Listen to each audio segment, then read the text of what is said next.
Welcome to the Tech Law Podcast, where we explore legal issues affecting technology companies, from startups to the giants. If it's tech and it's legal, we talk about it here. The show is presented by Pillar Legal.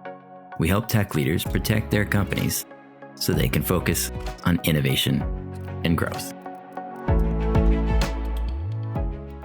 Welcome to the show. I'm your host, Greg Pilarowski, the founder of Pillar Legal. Today's topic is the Series A term sheet, in particular, the valuation component of that term sheet. We have a text post that we did that will be covering the same content. And so if you prefer to read as opposed to listen or watch, you can go ahead down to the show notes and find a link to that text post. What is our situation? Your tech startup has raised some money already on safes from friends and families and other angel investors, and you've revised that original company pitch deck. You've gone out to more venture capitalists than you care to or are able to count. And then one day, the magic happens. You receive a term sheet from one of those institutional investors, a Series A term sheet to be specific. Hooray! Now what? In a string of posts, text, podcast, and video, we will walk through the key deal points on a typical Series A financing term sheet. What we'll be doing is tracking the National Venture Capital Association term sheet. It's version 3 of the term sheet. It's open source, available on their website. What you'll notice is that this is the National Venture Capital Association, NVCA term sheet, not the National Founders Association. That association for the founders doesn't exist. And so that means that the documents that are industry standard and generally accepted across the board are written from the venture capitalists, from the investor's perspective. So that will help give you some ideas of who's generally protected by these documents. Before we get into the NVCA form documents, I'd first like to talk just a little bit about term sheets, in particular, why we use them. The main reason is because they're short. The NVCA term sheet, with all of its footnotes in its raw form before it's filled out for a particular deal, is 15 pages long. The NVCA long form documents in the same format, with all their footnotes and not filled out for a particular deal, over 200 pages long. So working with a 15-page document as opposed to 200 pages is a lot easier to go back and forth between business people to agree on the main points. Some people will notice that the term sheets say they're not legally binding, but for a couple terms like confidentiality and exclusivity. And some founders might think, not legally binding, so it's not important, doesn't really matter. That's not exactly true. Once you've signed on a term sheet or just agreed to it, it's very difficult to actually change any of those terms. If you do so, it's considered retrading, and that's generally frowned upon. As a result, even though it's not legally binding, it's sort of ethically binding, and you can't change anything. So if you're going to have any advisors involved, lawyers, what have you, that's the time to get them involved at that term sheet stage. That's when all the important decisions are made, as opposed to later with the long form, more technical documents. In addition, I would encourage you to get all stakeholders that have approval authority over the deal involved at the term sheet stage. So that would include any co-founders, that might include board members, that might include pre-existing investors who have approval rights over the deal or who might be signing deal documents if a safe is converting or a convertible note is converting with the deal. Why do you want to do that? You want to get their voice heard early on when you're on that short form document. as opposed to later when you're involved with the long documents. So if they have anything that they're concerned about that they want represented, you try to get that done at the term sheet stage. And then they would also be sort of kind of morally, ethically bound to that term sheet. And you can hopefully avoid having a series of negotiations with multiple stakeholders at a later point in the deal. Okay, that's about term sheets. Now on to the specifics of valuation. This is, of course, the most important number in the term sheet. It's the number that represents what your company is worth on paper at the time of closing. This number determines what percent of the company you're going to own, what percent of the company the investors are going to own. It'll figure out how many shares are issued to anybody who has a safe or a convertible note. So it's like a knife that's kind of carving up the pie and figuring out who has what slices. Generally pure math, but there are a couple of points that it's important to focus on so that you can understand exactly how big your slice is versus the other slices. One point that sometimes gets misunderstood is when a new equity financing is happening, the founders are not losing any shares. So if you hold 8 million shares before the financing, then after the financing, you'll continue to hold 8 million shares. You're not transferring any shares to anybody. What happens is the company increases its number of authorized shares and issues new shares to the new investors. You continue to hold what you already have, but your percentage goes down. So you get diluted just like all the other prior investors also get diluted. Now, valuation, it's often expressed using the term pre-money or post-money. Not a complicated concept, but it's an important distinction. So the pre-money valuation, that's the value of the company before the investor's new money is added into the company. And then the post-money valuation, that's the valuation of the company after the investor's new money is added into the company. So the post-money valuation, that equals the pre-money valuation plus the amount of money that the investors put into the company.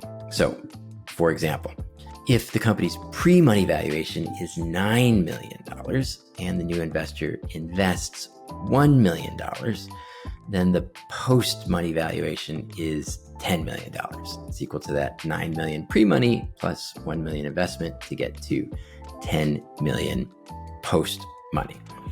So in your cap table, if you and your co-founders, if you own 8 million shares pre-closing, and then the investor invests 1 million on that $9 million pre-money valuation, post-closing, you continue to hold 8 million shares.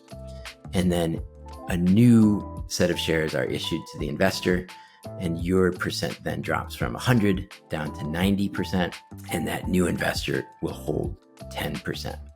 So if we look at how this is expressed in the NVCA term sheet, there's one line that's called pre-money valuation. Well, the price will be determined on the basis of a fully diluted pre-money valuation of blank, which pre-money valuation shall include an employee option pool representing blank percent of the fully diluted post-money capitalization and a fully diluted post-money capitalization of blank. So right in this language of the NVCA term sheet, they're expressing the valuation of the company on a pre-money basis and also on a post-money basis. So in our example, it would be a pre-money of 9 million. The company is putting in, the investors putting in $1 million, post-money of 10 million. But in that line, there was one important additional piece of information. There was a reference to a employee option pool.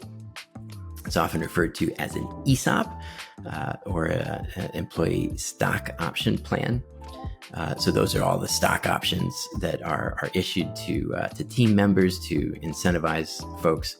And what it says in that NVCA term sheet is that that ESOP is part of the pre-money valuation of the company. What does that mean? It means that it dilutes the founders, but it doesn't dilute the investors. There's another important piece of information that was there. It says that ESOP is expressed as a percentage of the fully diluted post-money capitalization. So, if it's 10% post-money, the amount of shares that are set aside for that ESOP would be a bit more than 10% pre-money. So, for example, sticking with the same numbers, if we have 9 million pre-money valuation, 1 million being invested by the investor, and a 10% ESOP pool, what that looks like on the pre-money basis is there will be 8 million shares still with the founders. There will be 1 million shares set aside for that ESOP. And then pre-money, that's dropping the founders down to around 89%. That ESOP is 11% pre-money. Post-money, when $1 million goes in, the investors receive 1 million shares. And now we're at 80% for the founders, 10% for the ESOP, 10% for the investors. And so you can see that, in the prior example, without the ESOP, the founders were at 90% and the investors were at 10%. But here with the ESOP, when that's expressed as part of the pre-money valuation, that ESOP comes entirely from the founders. So the founders now drop down to 80% post-money as opposed to where they were before at 90%. So one other concept that was expressed there was fully diluted. And what does that mean? What is the fully diluted capitalization? It generally means that it's including all the issued and outstanding stock, but it's also including all the stock that's reserved for the ESOP, and it'll include all the stock that's going to be issued on the conversion of convertible instruments. That might be safes and it might be convertible notes. So looking at the same example, but adding in the idea that this company has raised $500,000 on a safe with a 5 million post-money valuation cap. In that situation, before the ESOP and before the safe converts, it's 8 million shares for the founders. That's 100% of the company. But then we set aside 1 million shares for the ESOP, and we also set aside the amount of shares that the safe is going to convert into, which on this math is 1 million shares. We have another podcast that talks about safes and how those conversions work. We'll include a link to that in the show notes so that you can see the mechanics of a safe. But here it ends up being 1 million shares. And so what that does is the founders pre-money here, now they get diluted down to 80% pre-money. So it's 10% for that ESOP, 10% for that safe. And then on post-money, the founders are down to 72%. So this valuation number of 9 million pre-money, if you look at it in a simplistic way, with a $1 million investment, it seems as though that means that the founders are going to own 90% after the financing. But if you dig a little bit deeper into the meaning of the fully diluted and how the ESOP works, the value of the founder's equity actually goes down a bit. And that's an important thing to understand, or probably the most important thing to understand when you're looking at that valuation number. So if there are any key takeaways here, I would say, number one, when you get that term sheet, even though it says that it's non-binding, you still can't change the terms later. Therefore, involve your advisors right away when you have that term sheet. And then the second one is on the valuation point, go ahead and do the cap table at the time of the term sheet and run the numbers so that you understand exactly what is the value of the founder's equity. So you'll have the company's total valuation on a pre-money and a post-money value, but what's the value of the founder's equity? Go ahead and run through that cap table in a Excel spreadsheet to make sure that that number is something you're aware of and you understand what is the value of your slice of the pie. Thank you very much. I hope this was of some help.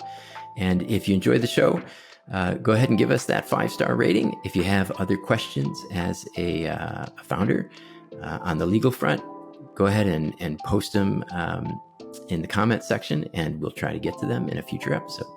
Thank you very much. The Tech Law Podcast is presented by Pillar Legal. For more information about tech, startup, and video game law, visit our website. Follow us on LinkedIn, Spotify, Apple Podcasts, or YouTube. Links are in the show notes. And now for the legal stuff.